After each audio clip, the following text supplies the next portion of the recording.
Ini adalah hal-hal yang sangat luar biasa, yang manfaatnya besar. Begitu, rezeki itu dari Allah. Maka kita caranya biar enak hidup kita, deketi yang ngatur, dan yang ngatur adalah Allah. Deketi aja. Ya Hayyu ya Qayyum, la ilaha illa anta 40 kali. Biar hatinya hidup, jalanin banyak. Jangan sampai putus. 40 hari begitu terus saja kayak begitu. Terus ndak bakalan ngalamin sulit hidup. Kawan-kawan majelis kalaulah dia membaca aurat-aurat yang dibagi-bagikan itu, niscaya keberkahan Allah berikan itu semuanya kepada mereka-mereka. Tidak bakal ngalamin kesulitan. Baca begitu. Kalaulah kita termasuk orang yang kerja dan kerjanya jauh, kalau duduk sampai jam 6:15 bakal dipecat sama bos, jangan ngambil ini. Maka kita harus jalan zikirnya sambil jalan. Ada yang ditanya mungkin daripada materi ini atau di luarnya, sebelum doa dipersilahkan. Namun sebelumnya ini ada pertanyaan dulu nih dari hamba Allah. Mohon penjelasan keutamaan waktu sebelum adzan subuh, antara waktu adzan dengan iqamah subuh, dan setelah sholat subuh. Lalu apa amalan atau zikir di waktu tersebut? Yang pertama, sebelum adzan subuh berarti namanya masih waktu sahur, waktu dini hari. Di dalam Al-Quran Allah subhanahu wa ta'ala menyatakan wabil asharihum yastaghfirun, dan di waktu sebelum subuh mereka itu pada memohon ampun. Begitulah akhlaknya hamba-hamba Allah yang soleh, hamba-hamba Allah yang mengerti. Sebelum adzan subuh banyak beribadah. Bahkan Allah subhanahu wa ta'ala di dalam kitab Sahih Muslim, Nabi bersabda, yanzilu rabbuna fi sulusil lailil akhir. Allah subhanahu wa ta'ala menurunkan rahmatnya di sepertiga malam yang terakhir. Di sepertiga malam yang terakhir Allah bertanya, hal min mustaghfirin, adakah yang memohon ampun kepadaku? Fa'aghfirullah, ku ampuni dia punya kesalahan, tak peduli sebanyak apa dia punya dosa. Hal min sa'ilin, adakah yang meminta bantuan kepadaku? Fa'u'tiyah, akan aku berikan permintaan yang dia minta kepadaku. Hal min da'in fa'ajibalah, adakah orang yang berdoa, maka akan aku ijabah apa saja yang dia minta kepadaku.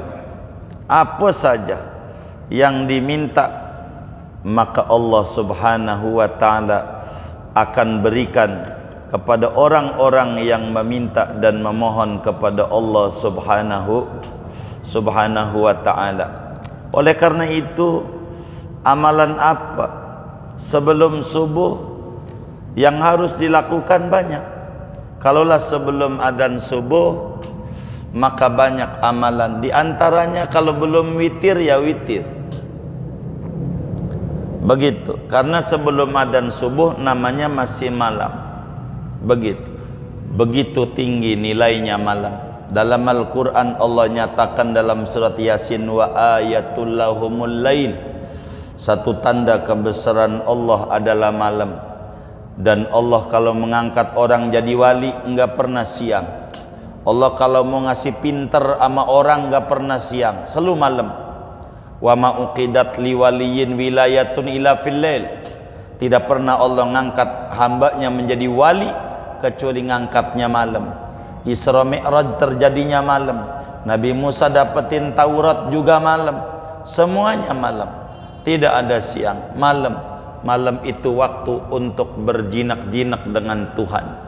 dan begitu banyak keutamaan-keutamaan antara malam dan siang. Itulah diantaranya. Kemudian antara waktu adzan subuh dengan iqamah subuh. Jadi sesudah qabliyah subuh atau sunnah fajar, apa yang harus dikerjakan?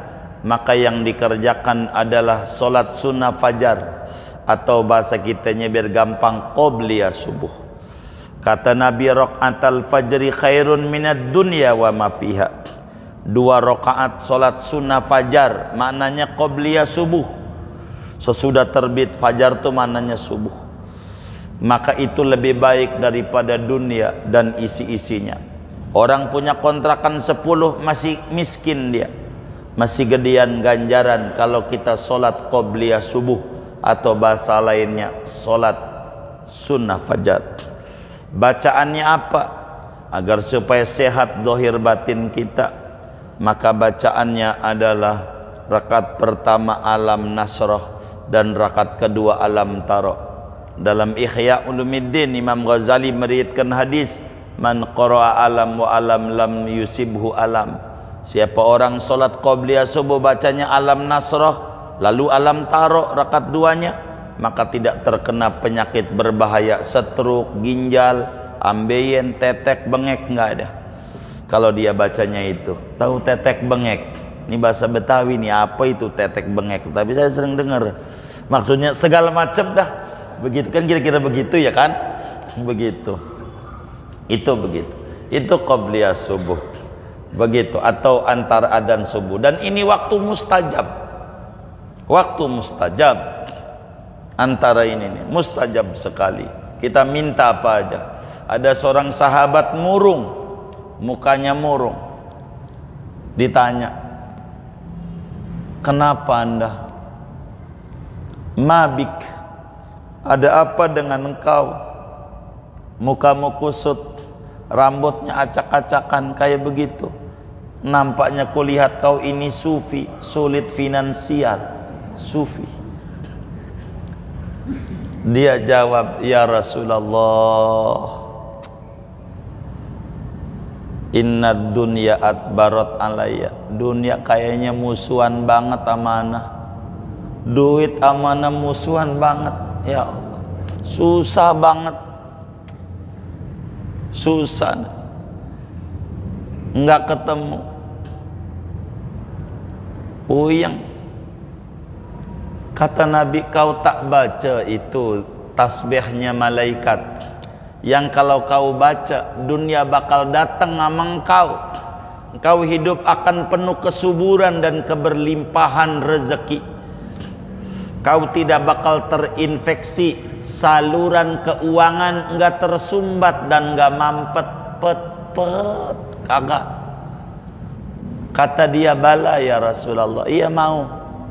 Kata Nabi, qul, baca ente sebelum sholat subuh, habis adzan subuh, baca subhanallah wa bihamdihi subhanallahil azim astaghfirullah 100. Kau baca 100. Fakultuhunna, lalu saya baca itu. Tidak berapa lama lagi, alhamdulillah, dunia kayaknya jinak banget. Ini ternyata wirid ini pelet ternyata. Enggak musuhan tuh dunia. Dagang mulailah kelihatan geliatnya. Maka dibacalah oleh para sahabat-sahabat Nabi. Maka hijrah dari Mekah ke Madinah yang tadinya enggak punya apa-apa bisa punya lantaran membaca tasbihul malaika. Subhanallah wa bihamdihi subhanallahil azim astaghfirullah 100. Waduh, kita pengen baca itu, mana qomatnya lagi 5 menit dari adzan, baru 2 udah qomat. Ya musuhan lagi 100. Kalau enggak keburu ya habis sholat subuh dah, nggak bisa. Kalau di Arab sejam antara adzan subuh tuh ama itu lama. Kalau di Mekah lama, keburu wirid segala macam yang Nabi ada lama. Kalau kita pengurus masjid pengennya lama, tapi diomelin sama jamaah, "Woi, lama ini, komat aja nih," begitu gitu.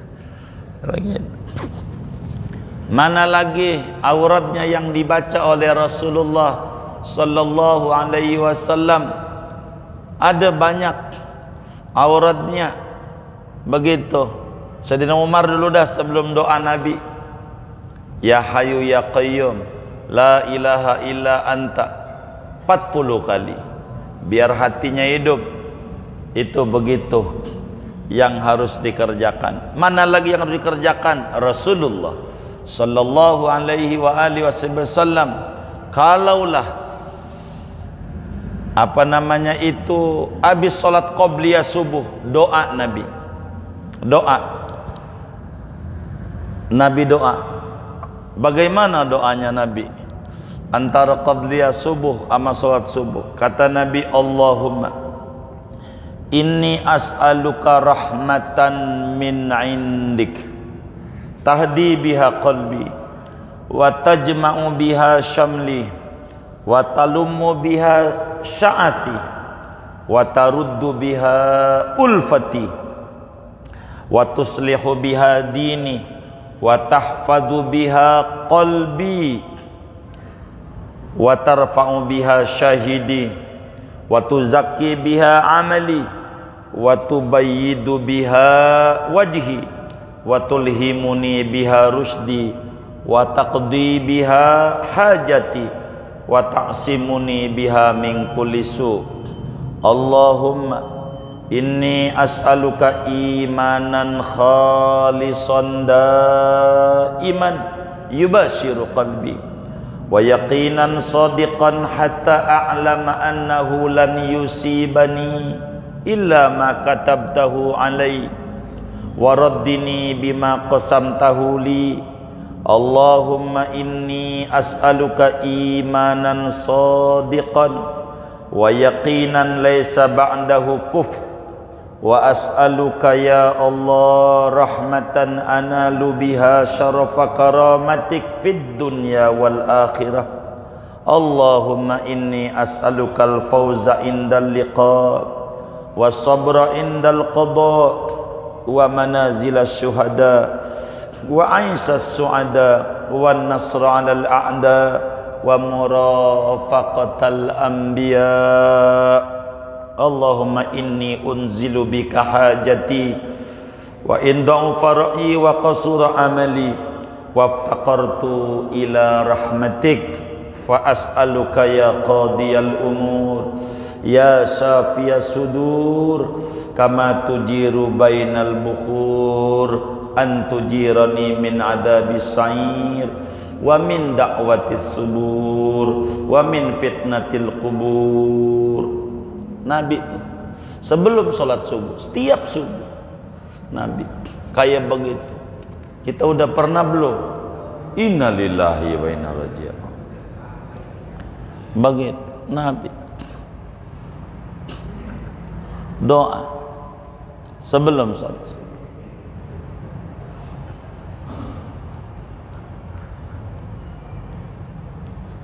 Mana lagi? Ya Allah, banyak. Lalu kemudian yang ditanya ini apa ini ya? Setelah sholat subuh, apa amalan zikir di waktu tersebut? Amalan udah tuh tadi. Setelah sholat subuh, banyak awrad yang harus dibaca. Ya wirid-wirid sholat aja dah tuh normal. Habis sholat subuh, intinya di antara ganjaran haji dan umroh bagi kita yang miskin, habis sholat subuh jangan pulang sampai syuruk jam 5.56 18 menit berapa tuh jadi jam 5:15 baru kita pulang dari masjid. Duduk aja, nggak usah baca apa-apa, duduk aja, jangan tidur, duduk aja, bengong aja dah gitu, duduk aja bengong aja dah tuh habis sholat subuh. Jangan keluar dari masjid sampai jam 6:15, maka sama dengan ganjaran haji dan umroh yang mabrur. Nggak usah keluar, nggak usah, duduk aja, duduk. Daripada gua mau baca surat Waqiah aja, bagus baca Waqiah biar rezekinya luas. Silahkan, boleh baca Quran aja, iya silahkan. Nabi bilang as-subhatu tamna'ur rizqa, tidur sesudah sholat subuh bikin rezeki seret. Lihat orang dulu, kakek nenek kita, ya Allah, anak banyak kayak biji tasbih 33. Banyak apa dikit tuh anak? Banyak, 33. Begitu sekolah kagak, apa kagak, tapi bisa ninggalin warisan, bisa ngegedein anak karena ngikuti Rasulullah. Gitu ke kebon jam 7, sesudah dia dari masjid sampai jam 6.15 duduk aja, baru dia ke rumah sarapan, baru ke kebon. Begitu nyangkul dia. Itu amalan paling gede. Kalau ditanya apa amalan zikir di waktu tersebut, banyak. Habis subuh tuh aurad banyak. Di antara aurad yang paling bagus adalah membaca Wirdul Latif yang disusun oleh Al-Habib Abdullah Al-Haddad, dan saya sudah bagikan itu pada masyarakat. Bagikan itu, semuanya ada. Sebetulnya di buku yang Bapak pegang juga di ujungnya banyak aurad. Saya tulis itu di ujungnya berbagai macam wirid, agar supaya khususnya jangan sampai tersumbat urusan-urusan kesulitan hidup. Semuanya itu di ujungnya itu. Ada itu semuanya, termasuk habis zikir di waktu tersebut. Kurang lebih ini yang saya bisa jawab dari hamba Allah ini, berbicara sebelum adzan subuh, antara waktu adzan dengan iqamah subuh dan setelah sholat subuh. Intinya ini adalah hal-hal yang sangat luar biasa, yang manfaatnya besar. Begitu, rezeki itu dari Allah, maka kita caranya biar enak hidup kita, deketi yang ngatur, dan yang ngatur adalah Allah. Deketi aja, baca sholawat kayak habis sholat subuh tuh 3100 sallallahu ala Muhammad, sallallahu, tengah jam dong lah, sallallahu ala Muhammad, sallallahu ala Muhammad, sallallahu Muhammad, begitu jalanin banyak, jangan sampai putus.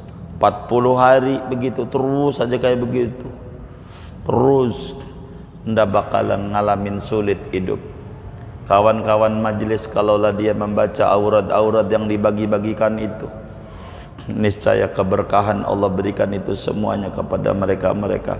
Tidak bakal ngalamin kesulitan. Baca begitu. Kalaulah kita termasuk orang yang kerja dan kerjanya jauh, kalau duduk sampai jam 6:15 bakal dipecat sama bos, jangan ngambil ini. Maka kita harus jalan, zikirnya sambil jalan saja, sambil naik mobil disupirin, orang bawa sendiri udah nyetir aja sambil sallallahu Muhammad, sallallahu, bisa. Banyak amalan kalaulah kita termasuk orang. Tapi kalau kita termasuk orang yang sudah pangkatnya MC, ngomong cucu, udah pensiun, udah zikir dah, mau ngapain? Nggak mau ibadah. Begitu udah pangkatnya pengacara, pengangguran, sok banyak acara, padahal kagak ada juga, nganggur juga, udah zikir aja. Kurang lebih saudara, ini yang saya bisa jawab dari yang ditanya ini. Wallahu a'lam bishawab. Sudah segini aja dah. Kita baca Fatihah, duduk-duduk kita di majelis ilmu. Mudah-mudahan Allah subhanahu wa ta'ala berikan kita semua limpahan barokah. Umur kita barokah, usaha kita barokah, rezeki kita barokah, keluarga kita barokah, anak keturunan kita barokah, teman-teman kita barokah, lingkungan kita barokah. Allah beri kita semua barakah dunia dan barakah akhirat. Amin. Al-Fatihah.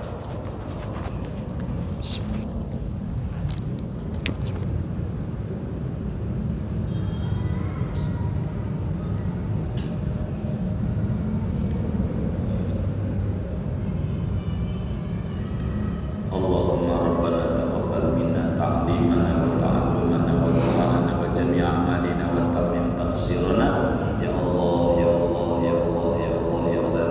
rahimin. Sallallahu wasallam ala khairil khalqi Muhammadin wa ala alihi washabihi ajmain. Walhamdulillahi